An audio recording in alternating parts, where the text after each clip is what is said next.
Antenne dans 30 secondes. With great power comes great responsibility. Tonnerre de Brest. I'm not locked in here with you. You're locked in here with me. In brightest day, In blackest night. why so serious?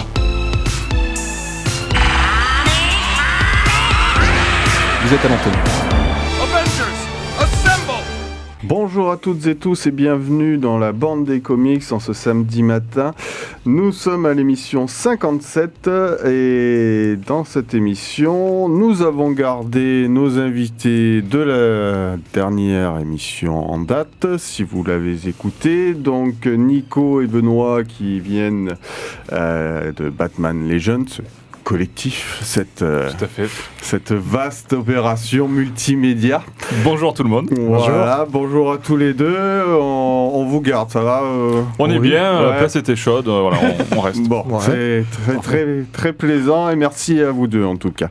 On a le reste de la bande aux manettes qui cette fois fonctionne parfaitement. Ça marche bien aujourd'hui. C'est notre ami Jay, vas-tu bien? Je vais bien, merci beaucoup. Et Salut. de l'autre côté, notre autre comparse, casquetté mais toujours. de près. Oui. Voilà, c'est notre ami Rémi, vas-tu bien? Bonjour tout le monde, oui, tout va très bien, très heureux de vous retrouver, comme toujours. Et votre serviteur RD pour essayer de mettre un peu d'organisation Ah oui, ça, par dans contre, tout ce voyage. ouais, ça, c'est plus compliqué. C'est pas gagné, Non. gagné. Allez messieurs, un premier jingle et on va passer, je vous ai pas dit Non, ce qu'on fait c'est pas cette grave, semaine. on parle de quoi alors? Ouais. On peut découvrir. Non, on va quand même le dire, le programme qui va se tourner autour du Festival d'Angoulême, car nos deux amis Rémi et Jay, plus nos Nico. deux invités y ont assisté pour cette dernière édition. Non. Un seul des deux? Un seul des deux, c'est ça. Que moi, 50%. 50%. C'est ça. Ah, D'accord, je je me me sentais dans cautionne. l'œil qui dit non, mais non, pas moi, non. Je me Non, mais- cautionne pour les deux. On lance une cagnotte pour l'année prochaine pour que j'y parte avec vous. On va ok. faire un Tipeee pour Benoît. On se fera un blablacar tous Voilà. ensemble. C'est ça. Ok, et donc on va revenir en détail sur le festival d'Angoulême, version pro grâce à toi Rémi, et puis une version plus Touriste. Voilà, touriste de l'autre côté. On Touriste, verra ce que, presse, ce ouais, que y a un peu vous de en tout. avez pensé. Et on aura ensuite des chroniques. Chacun a pris le temps de se d'écrire. Vous avez bien écrit, je Ah vois oui. ça. Ah oui. Putain, vous êtes On est prêt, professionnels. Ouais, non, mais c'est ça d'inviter des professionnels. On passe pour des glands. Allez, on fait tout de suite ce jingle. Cette fois, on est bon et on attaque le dossier sur Angoulême. Alors, messieurs, on commence par toi, Ah ben Rémi. oui, pourquoi pas. Alors, Ben, parle-nous de ton Angoulême cette année. Du coup, j'ai rangé ma parka, j'ai mes gants et mon bonnet, et du coup, oui, donc troisième Angoulême pour moi, et troisième du côté professionnel, parce que je pars avec donc la librairie Charlemagne, qui fait partie du club des libraires ensemble. Donc nous, quand on va à Angoulême, on arrive le mercredi soir, et tout le jeudi ainsi que le vendredi matin sont consacrés aux présentations éditeurs. Donc on est dans une classe, on est sage, on est assis, et il y a tous les éditeurs, donc principalement évidemment de la BD franco-belge, bien qu'on ait aussi les éditeurs de manga et de comics. Donc ils viennent présenter leur programme de l'année, leurs gros enjeux, que ce soit à la fois sur les sorties, mais aussi, parce qu'on a affaire à des libraires, sur les enjeux commerciaux. Il y a un point parfois un petit peu de négociation, c'est là où on vient négocier les pourcentages. Et cette année, alors grosse avancée, et pour ça on a fait remonter aux trois représentants qu'on avait, on a eu beaucoup d'auteurs. On a rencontré Mathieu Bablé, Régis Loisel, Jordi Lafèbre, Pénélope Bagieux, j'en oublie certains. Donc on a été très gâtés et je trouve que ça c'était très très positif. Si tu veux, au lieu d'avoir une présentation qui dure 30 minutes, 45 pour les plus gros, eh bien en fait on a préféré parler avec des auteurs, que eux présentent leur BD qui va sortir. Du coup on a vu les planches en exclu de Mathieu Bablé sur son prochain projet ainsi que la couverture. Silent Jenny.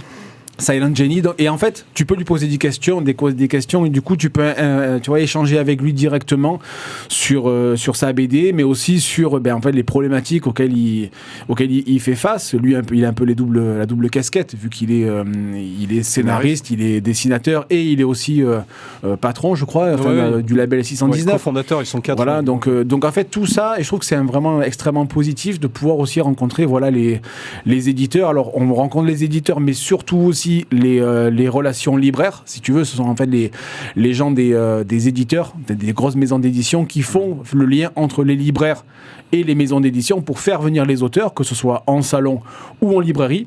Donc là, en fait, moi, c'est là où j'interviens le plus. C'est moi, si tu veux connaître le programme de tel éditeur, en soi, c'est juste de la curiosité. Moi, mon rôle en tant que chargé de communication, c'est vraiment de prendre des contacts. Quand il y a un libraire qui me dit, lui, l'artiste là-bas, lui, je le veux, moi, je lâche tout, si tu veux, et hop, je vais le voir. Et le but, c'est de lui présenter la librairie, de présenter les actions qu'on peut faire, lui dire qui on est, lui dire où on est. Donc, tout ça, en fait, ça va permettre, moi, de créer un lien assez fort et assez permanent, ce que j'espère, avec, du coup, ces maisons d'édition et ces relations libraires, pour faire venir les auteurs en librairie. Parce qu'à parler avec eux, on se rend compte que, en fait, ils ne savent pas trop où venir dans le sud-est. On dirait que c'est une espèce de désert culturel, tu vois. Non, mais c'est dingue. Quand les mecs ils vont à Paris, ils vont à Bordeaux, tu vois, la région parisienne, le sud-est, c'est désert. Ils croient qu'on va les manger. Donc voilà. Donc tout ça, c'est moi de la partie pro. Et ensuite, une fois que le salon est fini, moi je lâche tout et je vais sur le salon. Mais là encore pour la partie pro. Encore pour continuer le travail de fond auprès des relations libraires. Alors un peu plus les auteurs, les éditeurs. Donc à Angoulême, pour ceux qui ne savent pas, il y a vraiment deux grosses bulles, on va dire. Le monde des bulles, où c'est là où on retrouve les gros éditeurs, que ce soit les Dupuis, les Dargaud, les Delcourt, les Casterman, les Glénat. Et il y a le nouveau monde, où là ce sont tous les éditeurs de bande dessinée indépendants. Je pourrais citer Sarbacane, Lagrume, il y en a plein, Presque Lune, parce que je suis allé voir, Bubble BD, exactement, avec Johan Cavege. Et du coup, voilà. Et en fait, là, on s'aperçoit que les auteurs seront plus accessibles, parce qu'il y a un peu moins de monde que sur le monde des bulles, où c'est, bon, pour moi, c'est de l'abattage. Mais concrètement, j'ai rien à y faire. Je peux pas approcher les auteurs, je peux pas parler avec eux. Voilà, moi si c'est pour voir des auteurs qui sont en bataille comme des poules en train de dédicacer à 30 mecs parce qu'il faut enchaîner, moi très très peu pour moi. Et ensuite, en fait, dernière partie, c'est le soir. Parce que Angoulême... il y a Angoulême le jour, Angoulême le soir. Voilà, Angoulême c'est Olioul. Hein, je veux dire, t'as 4 maisons à côté et t'as rien autour. Hein. Les Olioulais t'emmerdent. Voilà. Non, mais j'ai absolument rien contre Olioul, mais c'est très très bien. Tu fais bien. C'est très très bien. Parce que en fait, du coup, le soir, il y a cette proximité qui se crée avec les auteurs. Jay était là, on a failli boire une bière avec Tom Taylor, que le mec se balade, tu sais pas ce qu'il fout là. Et je trouve que le bon côté d'Angoulême, en fait, c'est que vu que c'est relativement petit, eh ben, tu peux avoir les auteurs qui sont, tu vois, accessible d'une autre manière. Alors tout dépend si tu veux juste discuter avec eux. Moi je sais que la pensée derrière c'est toujours de créer ce lien pour qu'un jour ils viennent, tu vois, à Charlemagne ou à la fête du livre d'hier. Le prolongement il est là, mais du coup voilà, Angoulême a ça pour moi de magique, c'est que à partir de 20h tu t'envoies dans le premier bar venu et tu peut tomber sur alors des fois des fans de bande dessinée, de comics qui traversent la rue à toute allure en bande. Quand j'ai croisé Nico et Guico Mat, il y avait Morvan, enfin ils étaient tous là. Et en fait voilà, je trouve ça cool sur 4 jours 5 ou de vivre au rythme de la bande dessinée dans le sens large. Il y a plein d'événements à droite à gauche, ça en est tellement foisonnant que en fait la peine c'est que tu es obligé de faire un choix c'est frustrant dans ce que tu vas voir. Mais du coup voilà, moi c'est mon côté Angoulême pro, en sachant que je ne fais aucune conférence, je fais sauf les conférences en espagnol. Avec Private Joke, voilà, on saura pourquoi. Il y a des photos, il y a des photos. Mais les regards on va y venir après. Ouais. Autant on n'a pas pris beaucoup de mots en espagnol, mais quelques-uns ouais. Mais du coup et en fait je ne fais aucune exposition. J'ai fait une seule dédicace, et c'est la dédicace collective de Fab Caro chez Six Pieds Sous Terre, qui était dans une librairie un peu annexe. Mais parce que mon idée vraiment c'est de créer du lien avec tous les artistes pour que l'année prochaine ou sur un autre salon, le mec me remette et que l'échange se fasse de manière beaucoup plus rapide à ce niveau-là. Mais c'est vrai que voilà, entre guillemets, je perds pas mon temps à faire une dédicace, à passer 4 heures à attendre. Je perds pas du temps à faire une exposition, quand bien même je pense qu'elles sont de qualité. Mais pour moi vraiment là, j'ai pas le temps à ce niveau-là. Allez, t'as fait 0 expo? Aucune expo. Ok. Vraiment, Alors, vraiment pas toi, le temps. tu l'as fait, du coup, t'as fait Superman. Bien sûr, bien sûr, et je vais même aller plus loin. J'ai même fait celle sur Marvel. Wow. Voilà, tu vois, Il se gratte et tout. C'est une petite blague. Bon, il faut avoir suivi l'émission précédente, mais c'est vrai que blague mise à part, je reste un grand fan. Je reste d'ailleurs côté obscur chez Marvel. Mais effectivement, je reste un grand lecteur de comics et fan de comics et on aime bien se charrier sur Marvel DC. On aime bien se charrier sur ça, mais voilà, je lis aussi du Marvel, même si moins. Les crossovers, les deux crossovers d'ici Marvel. Alors j'ai fait Batman, X-Men et non, vraiment j'en lis un petit peu. Cela dit, Daredevil de Brubaker, du coup ça compte aussi. Oui, ça compte. C'est bon. Ouais, c'est la porte d'entrée pour Baker à chaque fois. Et du coup, donc toi Nico, tu y vas en tant que Batman Legend à Angoulême, du coup. Tout à fait. Donc tu es aussi presse. Tu es côté presse. Ouais. Du coup, quel est ton but quand tu vas à Angoulême Alors, moi, j'y vais. Le premier but, c'est déjà de me faire plaisir. 2, c'est de promouvoir. C'est justement de profiter de tout ce qui est comics là-bas. Il y a Urban qui amène toujours des artistes. Oui. Et en fait, on en profite toujours. Et je remercie encore une fois, j'en profite pour remercier encore une fois Urban qui, à chaque fois, nous propose un créneau pour des interviews d'artistes qui sont sur place. Et cette fois, on a interviewé Tom Taylor. Ok. Voilà. Donc, du coup, quand j'y vais pas pour rien. Ça m'a permis de passer 30 minutes avec Tom Taylor d'interview, donc c'est cool. Vous retrouverez ça bientôt sur Batman Legends, bien entendu. Le temps qu'on traduise. Donc c'est l'interview audio et vidéo. C'est filmé, c'est Ok, filmé. d'accord. Ça sera du coup transcrit juste sur YouTube avec la transcription de comme c'est en anglais. Ouais. On met de la transcription automatique. Non, on l'a fait nous. Ah, il y a une part automatique pour gagner du temps et puis ensuite Bien parce sûr. que c'est jamais parfaitement. Non, ça, c'est clair. Voilà, donc du coup on refait une passe dessus, c'est ce qui nous prend le plus de temps. Voilà. Voilà, donc effectivement j'ai l'accès presse pour ça et après j'en profite pour faire les quelques stories ou quelques Bien photos sûr, sur Instagram pour normal, Batman Legends. normal. Ok. Le truc s'appellera My Taylor is Rich. Oh, Je vous donne le ouais. titre. Elle est belle, Je vous elle est donne belle. le titre. Vous pourrez le mettre. Il avait travaillé celle-là. Ça marche. Allez, on Je va note. se faire une première pause musicale. Qu'est-ce que nous avons cette fois? Enfin de la musique qui me plaît. Ça vient de Créature Commando que je Oui. vous conseille. Ouais, Très ouais. bien. Voilà. C'était bien. C'était bien. Et c'est justement pour ça que j'ai trop court. C'était un peu court. Mais c'est vrai que c'est pour ça que j'ai pris ce morceau-là. C'était pour faire un petit hommage C'est au bien. lancement de ce DC Films. On en avait déjà passé il y a quelques semaines, mais ouais, très très très bon choix. Allez, mets-nous ça, fanfare sur Carlia de Moliendo Café. Man, you come right out of a comic book. Vous êtes de retour dans la bande des comics après cette pause musicale fanfare qui était très très bien. On va revenir encore sur notre dossier Festival d'Angoulême. Alors cette fois je vais me tourner vers Jay.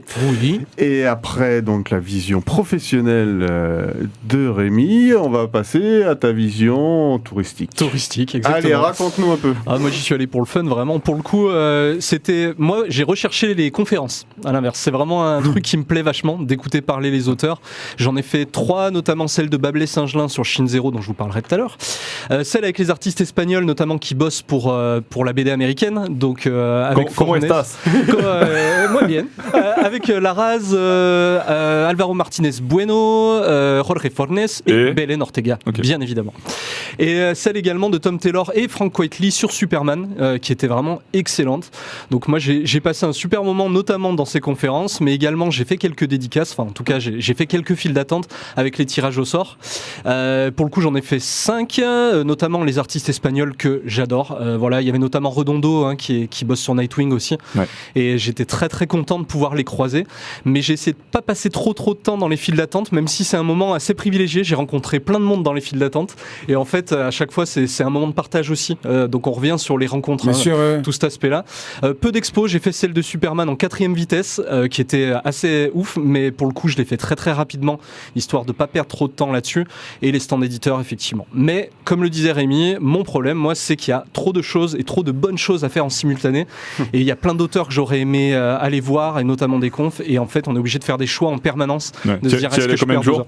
J'ai fait 2 jours, moi j'ai fait le vendredi et le samedi, donc un peu à cheval sur fin de semaine, week-end, et voilà. Mais moi aussi, c'est les rencontres, c'est tout ce qu'on a pu faire à côté, et notamment le soir. Effectivement, on a rencontré pas mal de monde. Des gens aussi qui nous ont reconnus, c'est assez rigolo. Tu croises des mecs que tu connais pas du tout, qui disent « Ouais, mais c'est la bande des comics, ça !» Et des mecs à Saint-Etienne notamment. Donc Seb, je te fais un petit coucou. Mills, avec qui on a pu boire une bière aussi, la cave du Mills. Voilà, pas mal de beau monde. Voilà, Amandine, Marion, que je connaissais pas, voilà, les potes à Rémi. Pour le coup, voilà, plein de gens très très sympas, Guy Comat, Jules et Nico, enfin voilà, on peut en citer plein.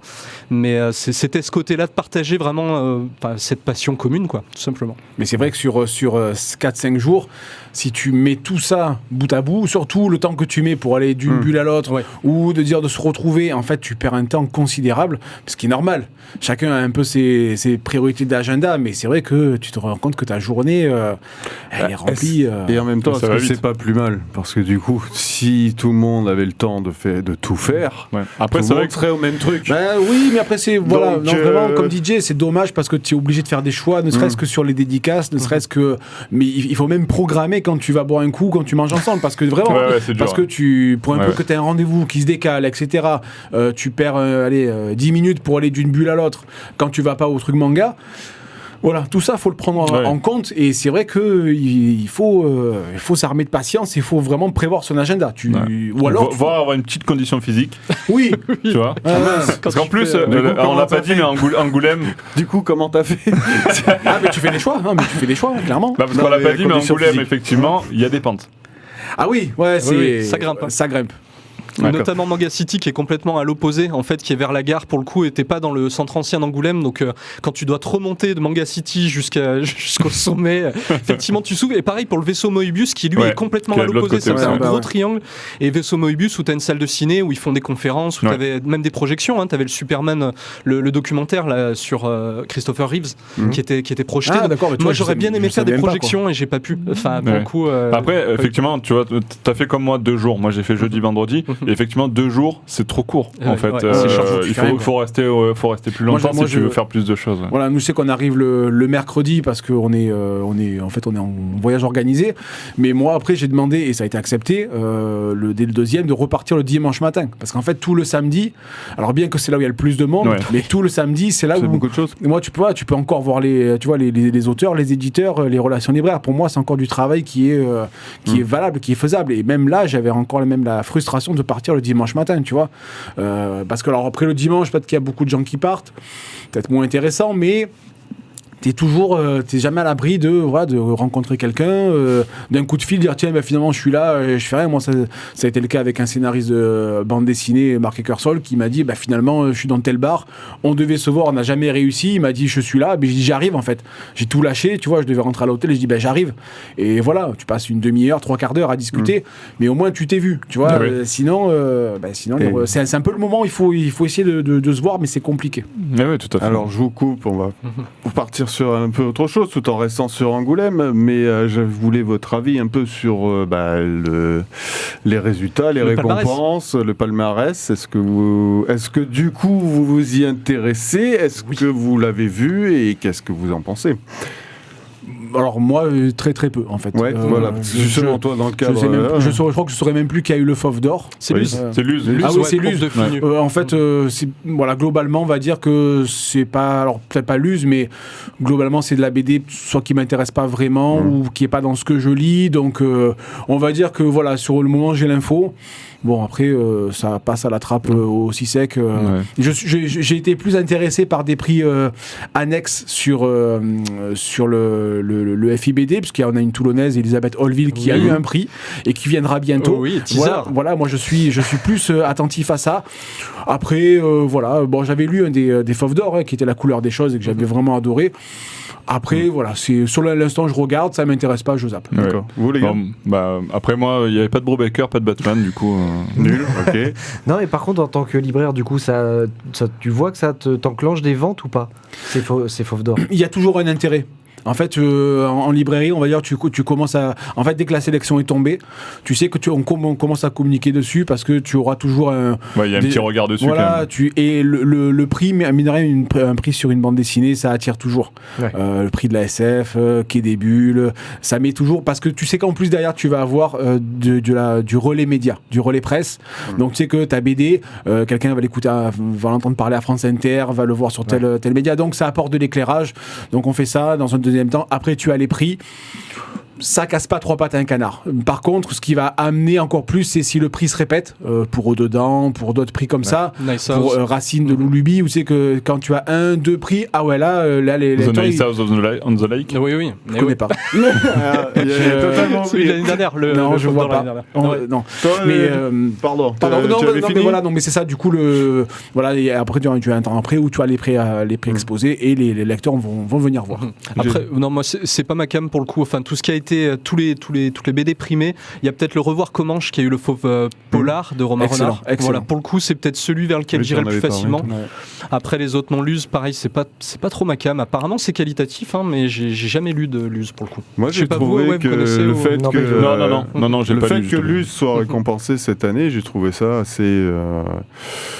Symbolique. Ouais, déjà, parce que bon, forcément, ça commence les anniversaires de ce qui s'est passé il commence à en avoir. Il faut pas oublier non plus. Et puis c'est un personnage, hein, Luz en lui-même, et il a une sorte de thérapie par le dessin. Et je sais pas, alors j'ai pas eu le détail de pourquoi ils l'ont récompensé, mais si c'est dans cette optique-là, j'aime cette idée de thérapie par le dessin, et comme quoi il faut... C'est aussi un biais d'avancer pour certains auteurs. Certains auteurs se sont sauvés, entre guillemets, grâce... on parle beaucoup des livres, les romanciers qui font des livres, voilà, mais assez rarement, je trouve, en termes de BD. Et pourtant, il y a beaucoup de BD très personnels et très... Bien sûr, très belles. toujours, mais ça c'est un point négatif, hein, c'est le rythme des sorties qui est trop élevé. Et à chaque fois, même en tant que libraire et même en tant qu'individu et que lecteur, à chaque fois je dis aux éditeurs, mais vraiment réduisez la voilure, personne ne s'en sort, ni les libraires, ni les lecteurs. On est tous noyés. Ni les médiathèques. Personne. C'est dire. Non, Aussi, il n'y a pas d'argent, donc on n'achète rien en médiathèque. Voilà, non, mais pour moi, c'est un gros point négatif. Et quand tu sais que tu as une sortie librairie qui en masque des fois des dizaines, si tu sors en même temps qu'un Larsenet, laisse tomber. Ta BD va partir au pilon et au recyclage. Donc ça, c'est dommage parce que tu as comme des primo-romanciers, mais des primo-BDastes, en fait, qui d'un coup, leur carrière est limite sacrifiée parce qu'ils sortent en même temps qu'une grosse sortie chez un gros éditeur et tu sais que tu vas passer à la trappe, quoi. Ouais, juste une question du coup, Benoît et Nico, qui vous auriez récompensé vous cette année si vous aviez pu remettre un fauve dans ce qui est sorti, un truc que vous avez beaucoup aimé cette année? Ah, franchement, là, ça va être dur. Vous avez droit aux hors catégories. Hein, oui, bien sûr. Bah, je sais que... En revanche, si tu choisis un Brubaker, on se fâche. Ça dépend lequel. Si tu demandes, si t'avais demandé ça à Red, il aurait dit qu'il était très content pour Au-dedans. Oui, ouais. Vraiment. Il était très dans la content. sélection en plus, ouais. Ouais. Et moi, non, j'ai failli me pendre quand je l'ai lu. Mais non, sinon, là, en idée, là, de suite, comme ça, Sur des j'ai pas sorties de d'idée, 2024, ouais. C'est En compliqué, Batman, ouais. c'est quoi la meilleure lecture Batman de cette année Tu pour sais vous quoi? L'une de mes meilleures lectures Batman cette année, c'était The First Night avec Mike First Night, Perkins, de Dan Jurgens et Mike Perkins, qui a été une très bonne lecture Une pour ma part. revisite. Pas trouvé ça. Moi, j'ai bien aimé, ouais. Moi, j'ai Comme bien City aimé. of Madness, il m'est tombé sur le. Ah, j'ai bien aimé, moi, ça, tu vois. Ah, ça, c'était mauvais, ouais. Ah, mais toi, merci. t'as pas aimé du tout. Ouh. Moi, j'ai plutôt apprécié, tu vois. On pourra en redébattre, mais on voulait s'accorder du temps pour revenir sur cette fameuse oui, parce que il y a des exclus en voix. Oui, parce que effectivement, sur la précédente émission, j'avais promis de dévoiler 2 autres noms de nos invités pour le Multiversity Festival, donc le festival des métiers de l'imaginaire les 3 et 4 mai 2025 à Aix-en-Provence, au Repère Jeunesse. Donc j'avais promis ça, donc chose promise, chose due. Ouais. Et Rémi parlait d'ailleurs de trous intersidéral donc dans le sud-est. Et bien voilà, il y aura le Multiversity Festival. Mais voilà, c'est comblé. Voilà, enfin. J'avais dévoilé que Kibar serait avec nous pour le festival. Et ensuite, je vais vous dévoiler donc 2 autres noms qui seront avec nous. Le premier, Rafa Sandoval. Okay. Rafa Sandoval, qui est quand même un illustrateur espagnol qui a travaillé chez Marvel Comics pour Iron Man, Avengers, X-Men, Captain America, Wolverine. A aussi travaillé chez DC Comics avec la relance des New 52, sur Flash, Superman, les Green Lantern Corps, ça doit te parler, Jay. Et qui travaille actuellement sur Absolute Superman. D'accord. Voilà, donc c'est quand même un nom important du monde du comics et on espère vous voir nombreux pour venir dédicacer ou signer vos bouquins chez nous. Moi, je me contenterai d'une planche originale. Voilà. Franchement, c'est ce que j'allais dire. Moi, je suis pas chiant. T'as 4000 Ah non, donné en fait. Moyennant finance, tout est possible. On va prendre l'affiche signée. Hein, je crois. L'affiche signée, les mecs, c'est bon. Donc ça, c'est le premier nom. Et le deuxième nom, allez, je vous le dévoile. Stefano Goggiano. Oui. Donc Stefano Goggiano, illustrateur et encreur italo-américain, qui a travaillé donc dans l'industrie du comics books américain depuis de longues années. Vous avez pu le voir notamment chez Marvel parce qu'il a fait du Captain America, du Daredevil. Il a aussi fait du DC Comics avec Batman puisqu'il est aussi sur la série Gotham Central, l'une des meilleures séries. Voilà, je vous en reparlerai plus tard puisque il n'y a rien après Gotham Central. Voilà, j'avais prévu d'en parler. Et donc il a travaillé dessus et il a aussi notamment fait du Walking Dead. Vous connaissez peut-être. Vite fait. Ça parle. Léger, non ? Petit truc. Voilà. Donc voilà le deuxième invité.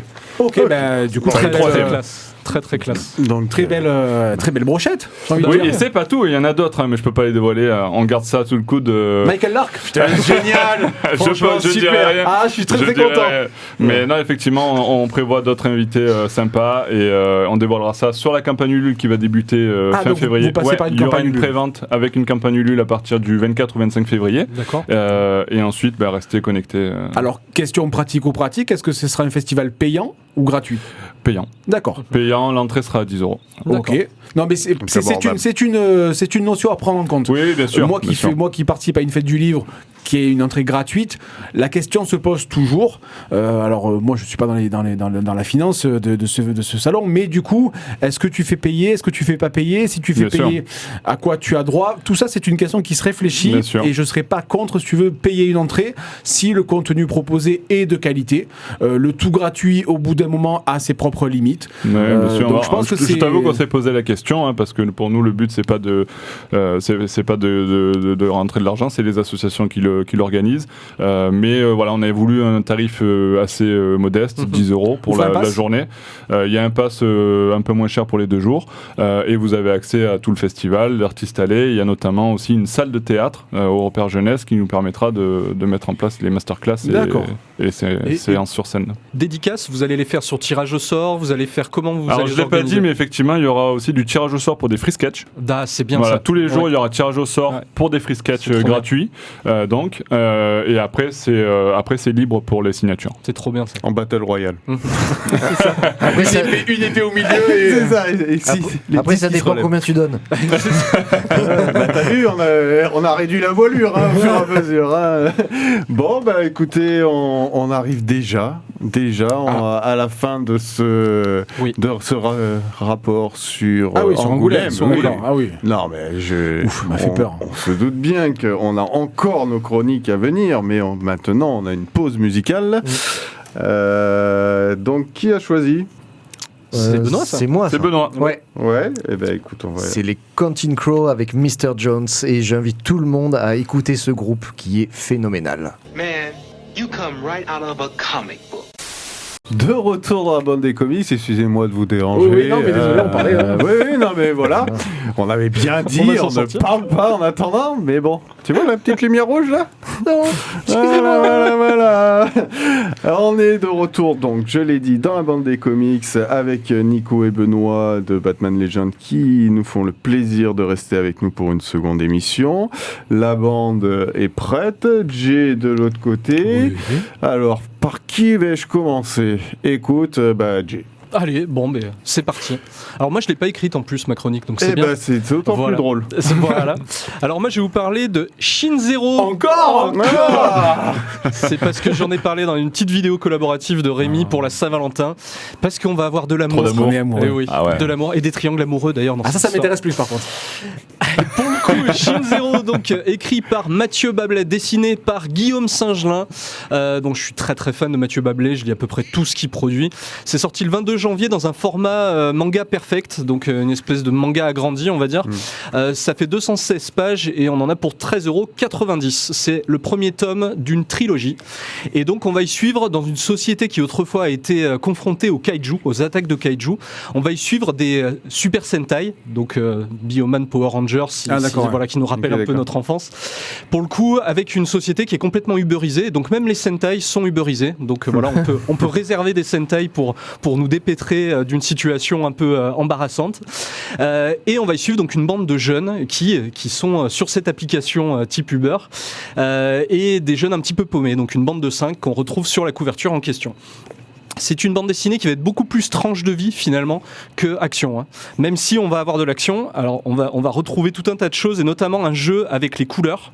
Dans cette BD en fait qui est globalement en noir et blanc, en fait on va avoir des touches de couleurs qui vont être mises notamment sur les costumes des personnages parce qu'on sait que les Super Sentai à chaque fois c'est très associé à des couleurs. Par leurs couleurs. Tout à fait.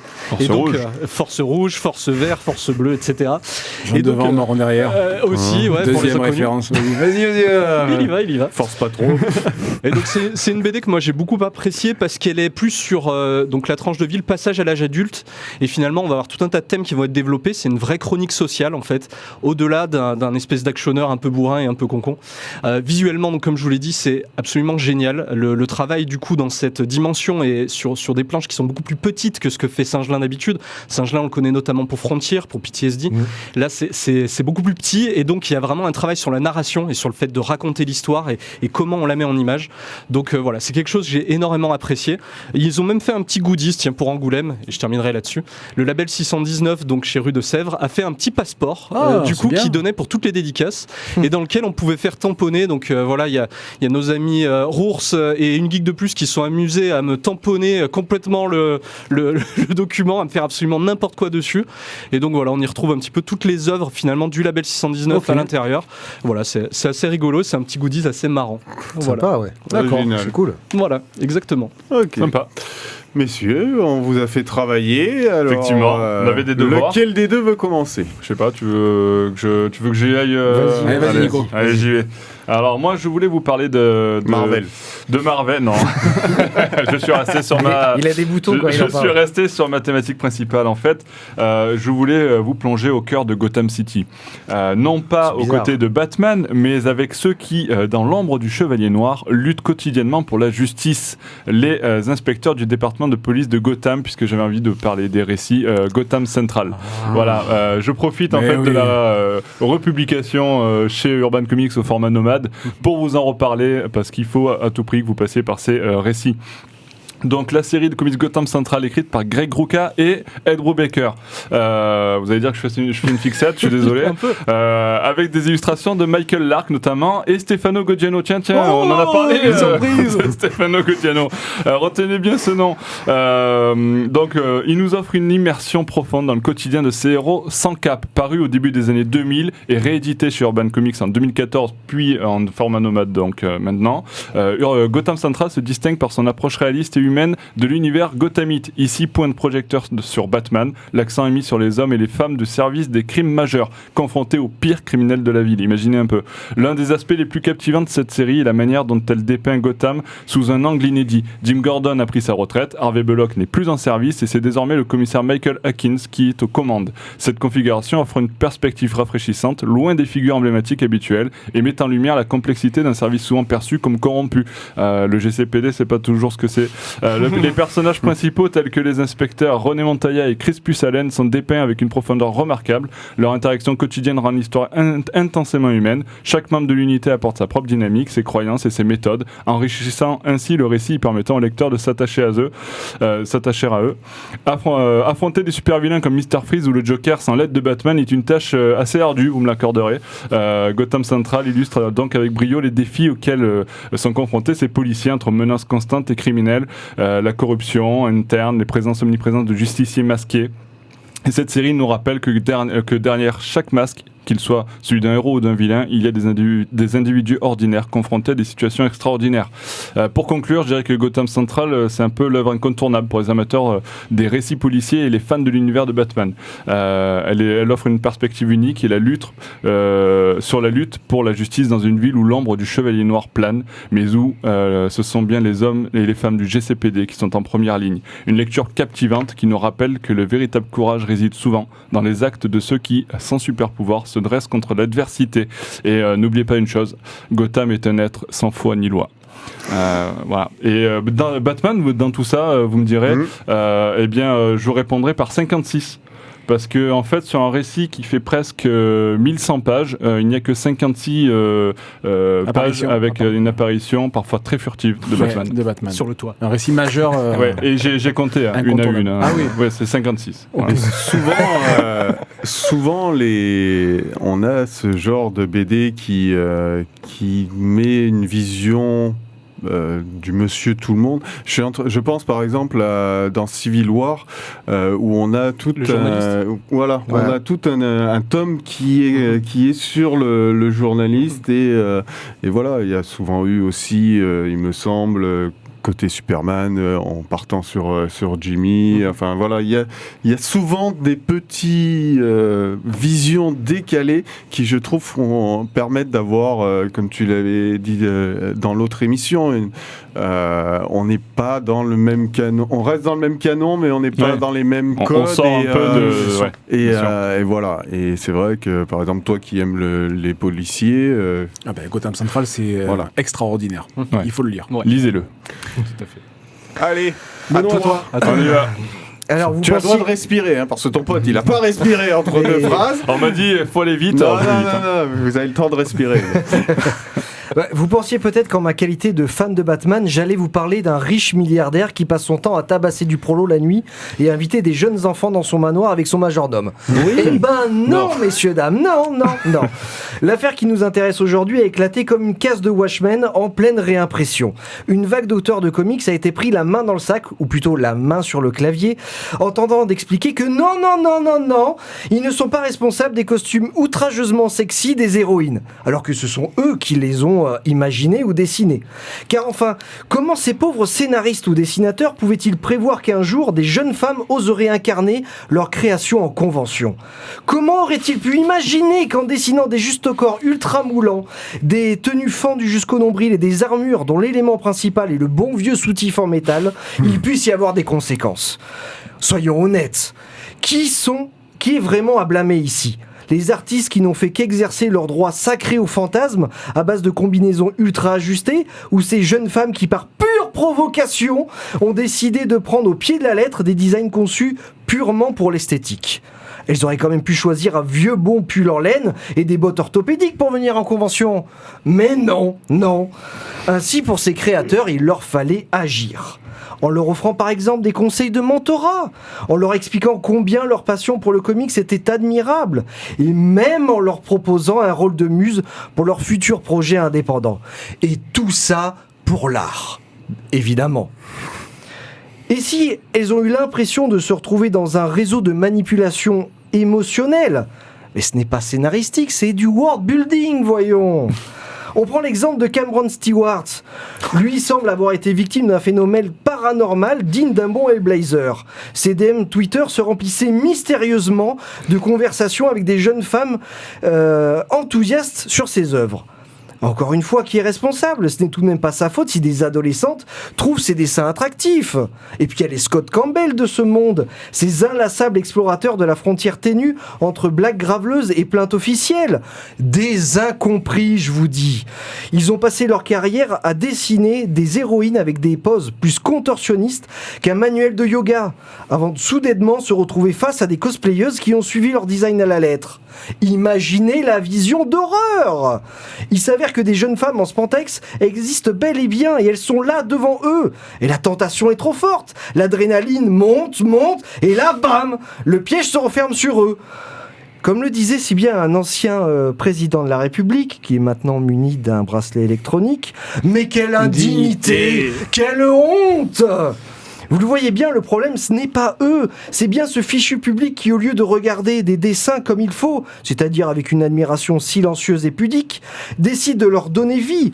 Et après, on vient leur reprocher de craquer. Mais où va le monde ? Si on ne peut même plus fantasmer sur ses propres créations sans que celles-ci viennent nous hanter dans la réalité. Alors, à tous ces créateurs en détresse, une seule question s'impose. Mais qui a bien pu dessiner ces costumes ? Les imaginer ? Une petite astuce pour la réponse. Si la réponse c'est moi, il est peut-être temps de reconsidérer certaines décisions de caractère design, ou alors d'apprendre à interagir avec la moitié de l'humanité sans voir en elle une invitation ambulante. Je te remercie. Bravo. C'était très bien écrit. Beaucoup de gueule, parce que c'est vrai qu'à l'heure actuelle, il y avait et il y a, comme partout, des problèmes dans la BD à ce niveau-là, et que avec votre festival, voilà, ça se recroise. Je trouve ça très bien écrit, et on la diffusera, et merci à toi. De rien. On va finir en beauté. En beauté. Beauté. Ah oui, ça fait plus de 2 ans qu'on fait de la radio ensemble, et sous cette carrure de videur du Mai Tai, une 25% locale, je pense que vous avez su percevoir mon côté sensible et toujours très pondéré. Et je vais vous parler donc de mon dernier coup de cœur, qui est La montagne entre nous de Marcel Sorgian et Jeanne Sterkers. C'est édité chez Sarbacane. Sarbacane, je leur fais des chroniques en pagaille. D'une minute à l'autre, j'attends une petite mallette noire de cette taille-là, donc si ça sonne à la porte, vous levez pas, c'est pour moi. 2 jeunes femmes, Marcia, qui n'était pas Baïla, et Florence, elles étaient amies il y a 30 ans. Bon, elles étaient quand même un petit peu plus qu'amies, elles sont tombées amoureuses l'une de l'autre. Et puis, malheureusement, voilà... Les ragots sont allés un peu trop vite dans un petit village arriéré, poussiéreux, avec ses maisons qui tombent en ruine, ces vieux qui ne bougent pas du banc, tu vois, des traditions d'il y a 300 ans. Le Reveste, par exemple, ou Carrie Leroy, voilà, pour délocaliser un petit peu la vanne. Marcia s'entendait pas du tout avec sa mère, mais alors pas du tout, et on apprend que celle-ci, elle avait elle-même ses propres secrets, un secret du genre blond aux yeux bleus et comptons à la libération, un secret comme ça.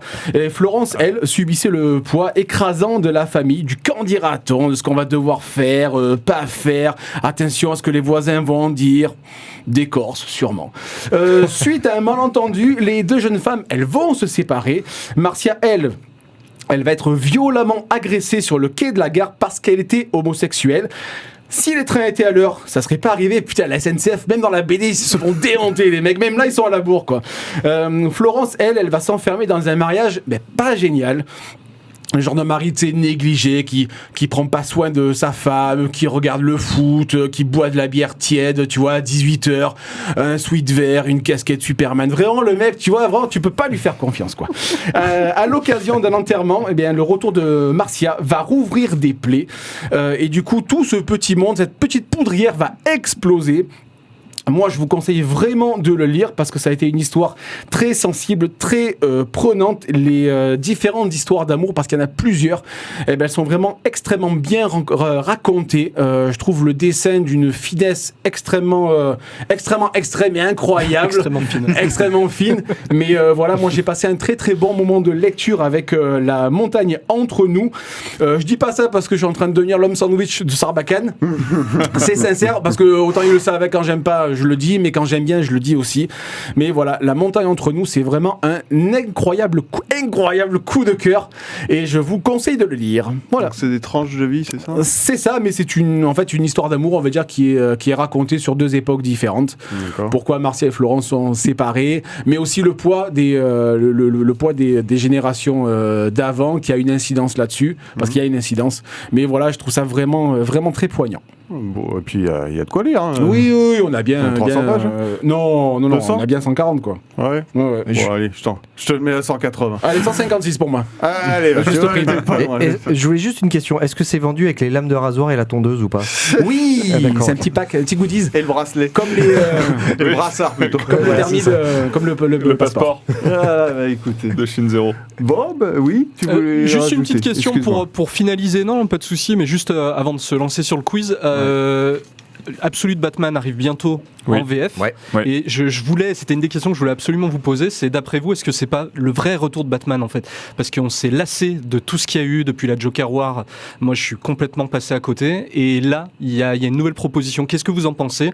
Est-ce que c'est pas le vrai retour de Batman pour vous en comics ? Alors, bon, je précise que je l'ai pas lu encore. Hein, je l'ai pas lu, mais effectivement, j'ai entendu des bons retours et je suis impatient de le découvrir parce qu'effectivement, la continuité commençait à nous lasser un petit peu. Ouais, exactement. Tu l'as lu, ouais. Non, je l'ai feuilleté, je l'ai pas encore lu, mais effectivement, on se retrouve plus dans les S-Word et dans les One Shot ou les Black Label aujourd'hui que dans la continuité, donc on a vraiment envie de lire ça avec impatience. Ouais, ça arrive en mai, ouais, du coup. Ouais, ça. fin mai, chez Urban. Okay. T'as eu tes réponses ? C'est tout pour moi, merci. Mais c'est tout pour moi, merci. Bon, bah écoutez, on va passer maintenant à la dernière partie, le quiz. Dans la joie, l'allégresse, comme d'habitude. Exactement. Une énigme pour Batman. La résoudras-tu ? Que nous as-tu concocté ? Là, j'en ai fait un spécial FIBD. Bon, avec des questions faciles, avec des questions plus compliquées. C'est que pour 2 personnes de quiz. Il y a des questions faciles, hein, c'est un peu de la culture. Entre vous. Où se passe le FIBD ? Angoulême. Bonne réponse. Non. Dans quel département se situe Angoulême ? Charente. La Charente. Eh ouais, bravo, bien joué. La géographie. En quelle année a eu lieu le premier festival de la BD d'Angoulême ? 70 ? Non. C'était le 52e, mais donc il y a eu une année off avec 60 et quelques, non 63 64 un peu plus, 65, encore un peu plus, un peu beaucoup plus. 9 74, il l'a eu. On est nul en maths alors. C'était la 52e Personne n'avait envie de calculer, on a bien vu. Quel dessinateur a illustré la première affiche du FIBD ? Mobius. Non. C'est La première. Ouais, dessinateur avec un personnage iconique. Hergé. Spirou. Non, Franquin. Franquin. C'est un personnage, j'ai souvent tendance à dire qu'il est dessiné que de profil. Corto Maltese. Ouais, donc je sais pas comment il s'appelle. Hugo Pratt. Mais t'étais pas loin. En quelle année Hergé, le papa de Tintin, s'est-il rendu au FIBD pour la première fois ? 80. Non, c'était avant. 78. Non, 77. Un peu avant. 77. Effectivement. Totalement au hasard. Dans quelle décennie le FIBD s'est-il professionnalisé ? On est passé... 90. C'était avant. 80. 80. Oui, quel effort C'était tout à fait... Dans quelle ville le FIBD a-t-il menacé de déménager en 88 ? Première menace Bordeaux. de déménagement. C'est pas Bordeaux. Aix-en-Provence. Non, pas Aix-en-Provence. Bordeaux, c'est la dernière rumeur. C'est pas Paris quand même. C'était pas Paris. Montpellier ? C'est un endroit, une place forte de la BD en France. Quai des Bulles. Saint-Malo. C'était pas Saint-Malo. Ouais. Non. C'était pas Saint-Malo. C'est plus à l'est. C'est pas en Belgique ? C'est pas en Belgique. Strasbourg. Alors je vais vous aider un peu. C'est là où il y a le siège de Glénat. C'est là où ils ont fondé Glénat. C'est Grenoble. C'est Grenoble, tout à fait. ouais. Ah putain, oui, C'est pas la belle ville, Plus à l'est, ouais. Ah ouais, ils ont menacé en 88, ça s'est pas fait. Il y a eu plein de rumeurs par la suite. Une des dernières, c'était Bordeaux, hein, de virer d'Angoulême pour aller à Bordeaux. Si C'est plus bien facile dommage. pour y aller. Ouais, mais ça c'est d'ici, hein. régulièrement. C'est plus simple, pour mettre ouais, les Voilà, pressions. il y a des rumeurs qui reviennent régulièrement, effectivement. Quelle était l'affluence du FIBD en 2024 ? Combien de personnes l'année dernière, à votre avis ? 150 000. Plus. Ah ouais. Plus de 150 000 Ouais, Angoulême. c'est monstrueux, c'est monstrueux. 2 millions. 300 Non, 300 non, Je c'est sais moi. pas. Ah, 200 200 000 personnes, plus de 200 000 personnes. Et Ouais, On est bon, on doit mouiller. Hein. c'est ça, plutôt pas mal. Hein. Et Tant que c'est ton doigt. Ouais, puis en plus Angoulême, voilà, le dos mouillé. Alors, ils ont annoncé une hausse de 15 à 20% en fait d'affluence sur cette année. Donc c'était déjà monstrueux, malgré la hausse des prix. Hein. Parce qu'ils ont augmenté les tarifs très ouais. très largement Ah, le cette prix année. est Ouais, il y a eu plus de 25%, je Voilà, crois. plus de 25% sur les tarifs, effectivement. Quel était C'était le pas une premier... question, ça Non, c'était pas une question, mais c'est pas très grave. Un demi-point quand même. C'est ça, en passant. Quel était le premier nom des Fauves avant Le 1989 Grand Prix d'Angoulême, non Non. Alors là, Le prix de la ville ou. non. Bon. Pour les fans de Batman, ça va vous parler, forcément, parce que c'est le nom d'un des personnages de l'univers de Batman. Du Sphinx. Joker. Non, un personnage plus proche de Batman. Le pingouin. Le Robin. Non, Le chat. encore plus proche, j'ai envie de dire. Alfred. Les Alfred, tout Les à fait. Alfred. Oh Ah ouais. non. Tout Ah, à merde, fait. ouais. Mais Passer c'était la lié Et ça, Non. franchement, c'est une question pour Du un tout. bad day, ça. Ça c'est à garder. Et c'était en hommage au pingouin d'Alain Saint-Augan, que je connais pas, voilà, qui s'appelait Alfred, ce pingouin, et donc il décernait des pingouins qui s'appelaient Alfred. Après c'est appelé Faut les faire attention parce que le Alphard. monsieur a des blagues sur les pingouins là, c'est très. Ouais. Non, C'est vrai. non. Non, il n'y en a pas. À qui était décerné le premier grand prix de la ville d'Angoulême ? Mobius. Je reste sur ma réponse. Franquin. C'est Franquin. Ah, bien joué. Bien vu. Je savais qu'il y avait Tu un l'as vu truc Alors, quel mangaka historique avec Franquin. Quel mangaka a reçu le prix spécial du quarantenaire en 2013 ? Ito. Ah, j'aurais déjà dit Ito. Beaucoup plus gros. Akira Toriyama. Akira Toriyama, tout à fait. Allez, on va se faire une petite dernière en passant. L'anglais Alan Moore, donc Killing Joke entre autres, Ouais. a reçu l'Alphard du meilleur album étranger pour deux comics. V pour Lesquels ? Vendetta. Alors il y a V pour Vendetta dans le lot. Et Watchmen. pas sûr. Et Watchmen. Ah si, ah ouais. Ah ouais. Et Watchmen, Ouais. bien vu. Bon, demi-point chacun. On partage. Et on en a terminé avec ce quiz. Cette fois-ci, c'est Rémi qui s'est détaché. Bravo à lui. Et bravo C'est à vous. détaché, ça y est. La coupé le cordon. Et Merci attention, pour votre Garogori. participation. Bon, messieurs, encore merci pour cette venue. C'était Merci à vous. Vraiment cool. Merci, ouais. Vos chroniques, on vous embauchera quand il y aura. Quand Annie n'est pas là, on va en faire venir de temps en temps. Rentrez bien, surtout. Merci. On aura plaisir à relayer toutes vos activités. On vous enverra des infos sur le festival avec notamment. grand plaisir. Il y a des annonces qui arrivent bientôt. C'est Voilà. ça. On fait un petit bisou quand même à toute l'équipe de Batman Un Legend. gros bisou à toute Voilà, l'équipe de Batman Legend et à tous ceux qui nous écoutent déjà sur Batman Legend. C'est Voilà. ça. Et 10h47 aussi. Et c'est ce que j'allais dire. Un bisou à Red et à Denis. Si tout ce monde-là se met pas à nous suivre sur les réseaux, je sais plus ce qui se passe. C'est déjà hein. le cas. C'est déjà le cas. Bon, ça va, tu fais bien parce que on vérifie. Mes chers collègues, Jay, Merci. le roi des boutons, non, Jay, c'est lui. Et je finis toujours en beauté avec toujours toi, pour le mon meilleur. Rémi, tu sais bien. Merci. Merci à vous, Merci chers auditeurs. Vous pouvez nous retrouver en podcast un peu partout. N'hésitez pas à écouter toutes les bonnes et excellentes émissions que vous avez sur radio-active.net. On vous salue et on vous dit à la prochaine fois. Ciao, Merci, ciao. au revoir. Salut. Salut, merci. Ciao.